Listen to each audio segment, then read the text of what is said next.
Wanted to make another video today. It's been a bit since I've made one. Kind of been crazy with the holidays and stuff, but what I talked about in the last video was automatic negative thoughts. So hope you guys kind of took some time to break that down and use it in your own life to challenge yourself and try to find areas of your life where you can find that automatic negative thoughts are really prevalent.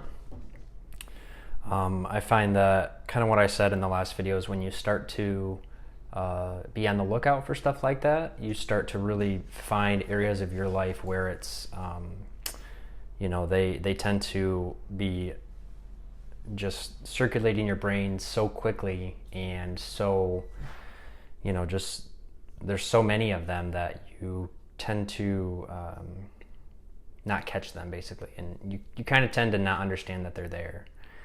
So what I wanted to talk about today was kind of what this entire program is behind, the concept of it, which is CBT, which a lot of people have probably heard. But what that is it's cognitive behavioral therapy. So what cognitive behavioral therapy is basically taking a cognitive part of learning and you're mixing that with the behavioral part. So it's a two-part therapy. And what you're doing is, the cognitive part, it's really important that they go together. But the cognitive part you do at home, kind of in the privacy of your own home. It's where you're going to, read handouts, do different type of, not quite affirmations, but things along those lines where you're kind of telling your brain out loud what you want to happen with your life, how you want to think, and new habits that you can use to build a healthier mindset, essentially. So what I use is through that program, through the Social Anxiety Institute, is I don't actually talk to a therapist or anything. I have talked to probably 5 or 6 throughout my life, and I found that none of them really understood social anxiety, so I had a really hard time finding someone that really got it. And the first person that did was the guy that started that institute. So what that program consists of is you do the cognitive part at home. I think they say it's better to do it in the morning when you're kind of refreshed, but I've done it at night. I've done it in the morning. They both, I like them. The morning a little better, but it's tough to get up that early. So what you do is you read these handouts, a series of handouts, and you listen to an audio portion, and you're essentially just taking time away from situations where you feel anxiety, right? Like in a public setting, and you're kind of in the privacy of your own home where you feel comfortable and relaxed, and you can just kind of not have any of that social anxiety. So that's when your brain is in the best spot to start learning, is when you're in a relaxed state. That's when it's the best time for it to take in new information. So when you're home, you want to read these handouts, listen to the audio, read the quick little statements that they have, and what you do is you do that for 30 minutes every day. And essentially what you're doing is really you're brainwashing yourself, but in a healthy way based on things that are true, right? So you have had, and I have had such irregular, irrational thinking for so long that we've essentially brainwashed ourselves into having social anxiety. So now, because of neuroplasticity and the ability to change neural pathways in our brain, not just when you're a child, but through your entire life, we can change, I kind of think of it as a paradigm shift. We can change the way that we think. So what you do is at night, when you're in that comfortable, relaxed state, is when you read these statements, read the handouts, and you take all that information in, and it's really hard to even believe at first, right? It seems completely insane to read this stuff when you first start, because it contradicts everything you've believed about yourself, about the world, about relationships, and how you perceive things. It contradicts all that. So your mind doesn't even really think it's true when you're first reading it. But the more you read it, and the more you start to take that information in consistently, and you have to be persistent. You have to do it every single day, because it's that repetitive information to your brain and getting that to your mind that helps it to change over time. It's not a it's not an overnight thing. You know, you can wish that, oh, I just wish I could wake up and it would be gone. And I had that several times, but that's just not the reality. That's not fair to you to expect that. It's just not how the brain works. So to think that or expect that is just gonna start you off in a bad place. So anyway, that's the cognitive side. So the behavioral side is where you're gonna go in and you're gonna actually start using these things that you've been learning, these statements, these truths about yourself, about the world. And what that does is that not only turns it, and kind of in my mind, is it turns it from head knowledge, right?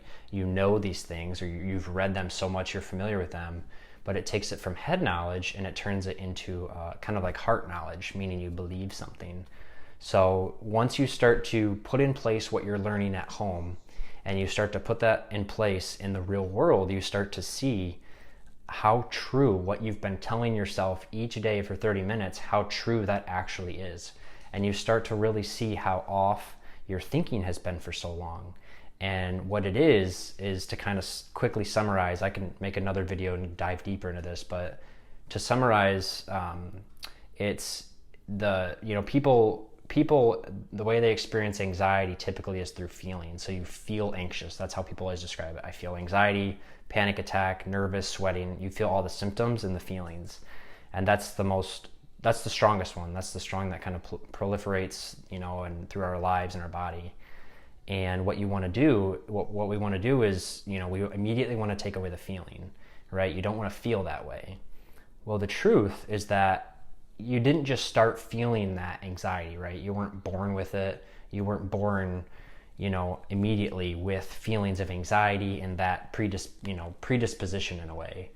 So what happened over time, whether, you know, partially through your environment or your genetics or just kind of a perfect storm of these things, you started to think in a way that wasn't truthful, but it was a way that you believed and that you saw was truth, right? So it might not be, you know, true in the real world, but you perceive it as the truth. So what happens is through these thoughts, you start to think these things so frequently, you start to believe them. And when you have these beliefs, from that you get action and then you get feelings.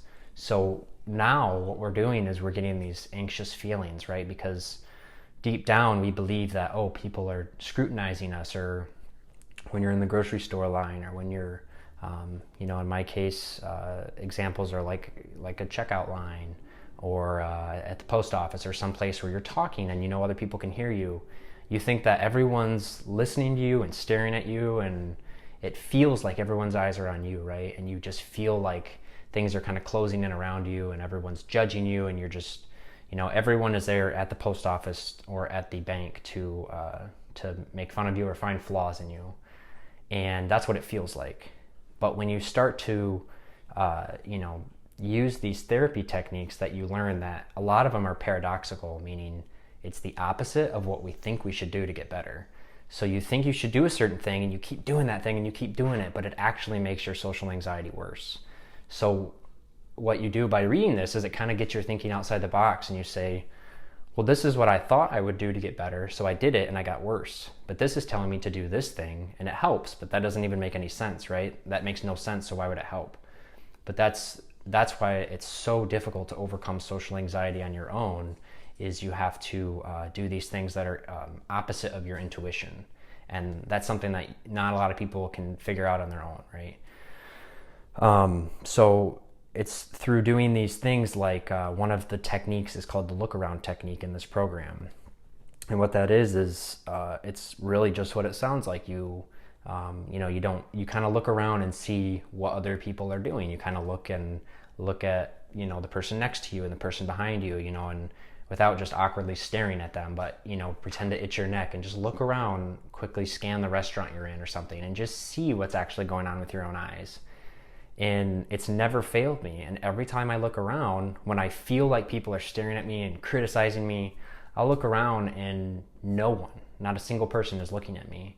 And if someone does look at me, they'll glance up for a second, look away, like everyone does, right? But it always blows me away, because I look around and it proves to your brain. I mean, there's no denying it. If you look around and, you know, seeing is believing, you see that people aren't looking at you, then that you realize that, oh wow, that might not be true, right?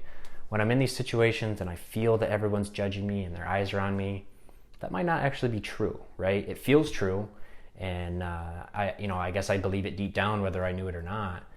But it's important to understand that there's such thing as false beliefs. So it's a belief that we might hold that is not good for us, it's not healthy, it's not helpful, but we believe it nonetheless because of life circumstances, right?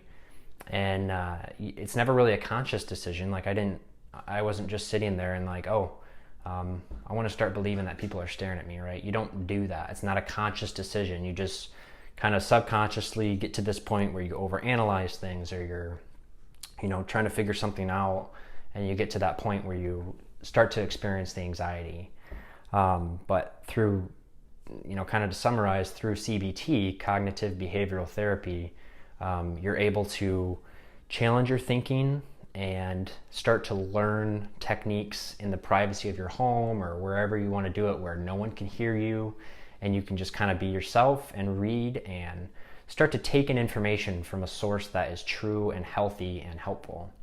And then you can take those tools, like I call it, you've got all these tools, right?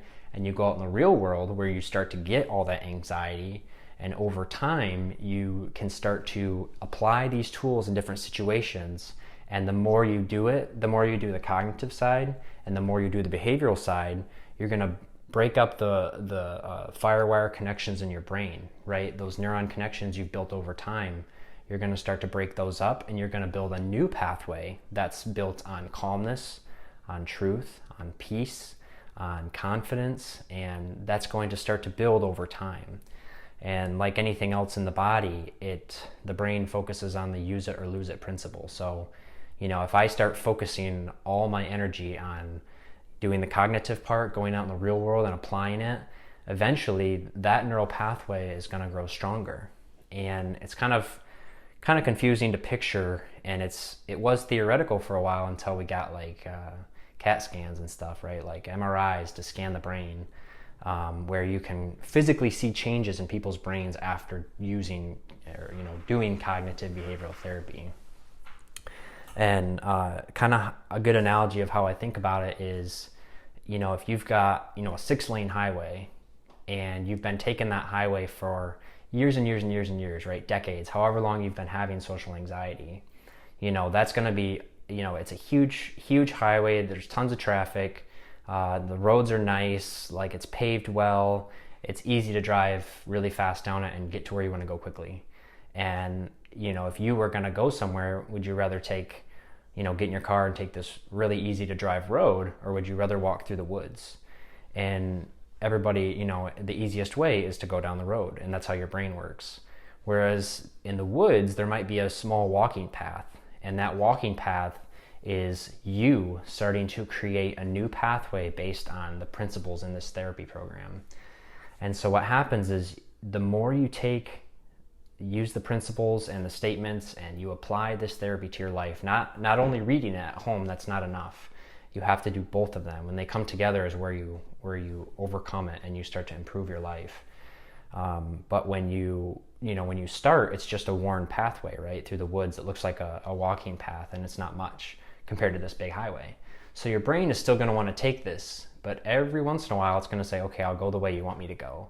And that path is going to get worn and worn and worn, and it's going to get bigger, and eventually it'll be maybe a 2-lane highway, and then 3 and 4, whatever. And this road over here that used to be, taken automatically, like you didn't even think, your brain just immediately went to anxiety.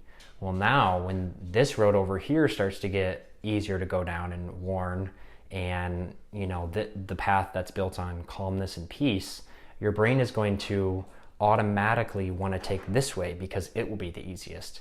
And the road that was huge will start to break apart, and the road will fall apart, and it's not going to be safe, and no one's going to go down that path.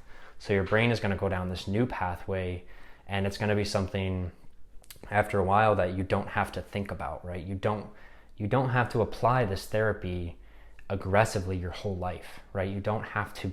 Eventually, this pathway is going to become the automatic one that's true, and that your brain is like, hey, when I go into this situation, I don't experience floods of anxiety immediately. and it's a gradual process. So you'll feel that, you know, when I go into a situation, I might still have anxiety, right, when I'm starting this program out, but you start to say, okay, I know that I can use the Lookaround technique. Okay, as I do these things and tons of other techniques, you start to change that neuron pathway every single time you do that, every time you use one of these therapy strategies. And eventually they pop up in your head without you even thinking about it. And then you use it and it gets even stronger. And eventually it'll be to the point where you don't need to use them so frequently. And you'll go into the post office and you'll realize, wow, I used to be so nervous to be in here. And I might not be as comfortable as I am at home on the couch watching TV, but it's manageable. I can handle this. I can use my technique if I get nervous. I know what I know from my therapy and what I've learned. And, you know, you just start to experience calmness and peace on a level that you've never really known before. So that's kind of a long story, but if anyone has any questions, feel free to leave a comment in the YouTube video, and I can answer, or you can reach out to my email. Yeah, so thanks for watching.